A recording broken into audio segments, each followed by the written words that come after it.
political system in the last 2 decades deteriorated, and these kind of people are controlling everything. The last law, we left the Knesset a few days ago, ending the winter period.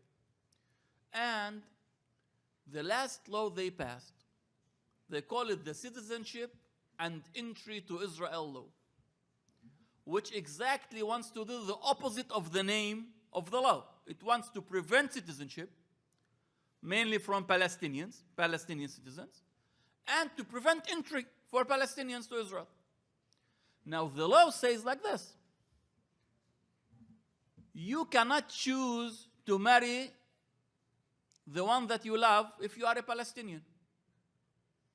The state is going to prevent you from marrying someone from Ramallah because she was born for the wrong race. Now, they don't say it like this, but this is the logic. Any Jew in Israel has the right to get married, it's not in Israel, in anywhere in the world. There are no similar laws in the world like this.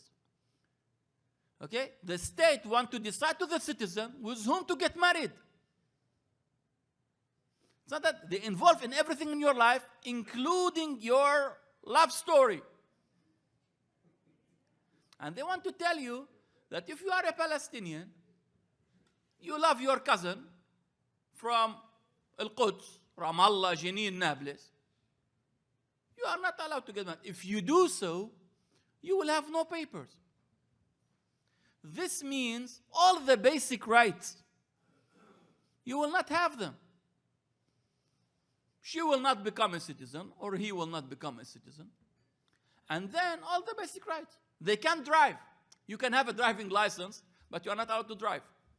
Okay, there are different kinds of citizenship in the Jewish state. There is one for the Jews. This is a good citizenship. This is an A citizenship. And then you have different kinds for those who are less than the Jews, who are us. Okay, so you have a different kind of citizenship for the Palestinians who are living inside the Green Line, another thing for Gaza, another thing for and another thing for the people living in Jerusalem. Different kinds of citizenship.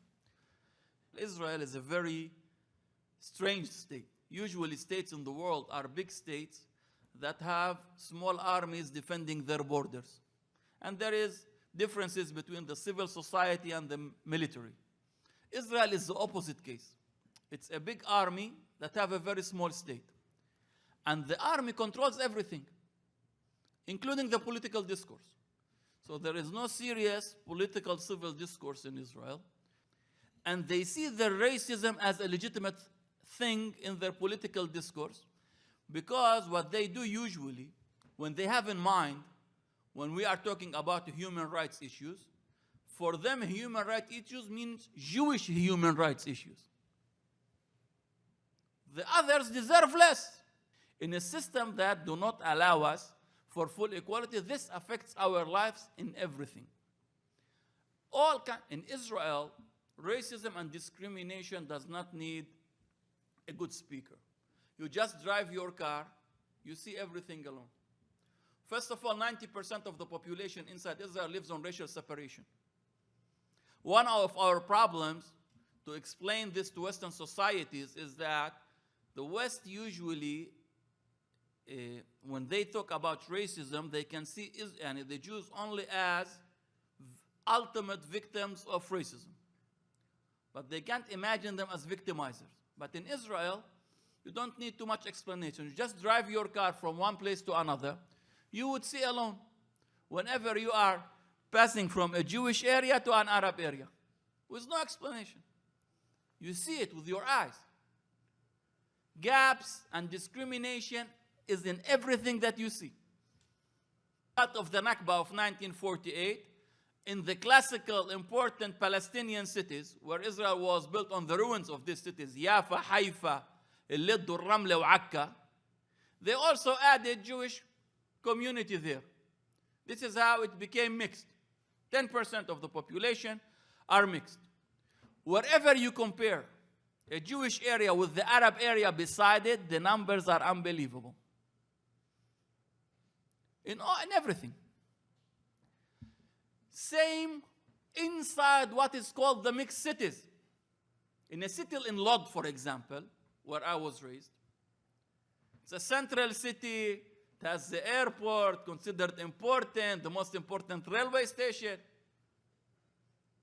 There are 3 Arab neighborhoods that have thousands of people that do not have the basic services of infrastructure, electricity, and water.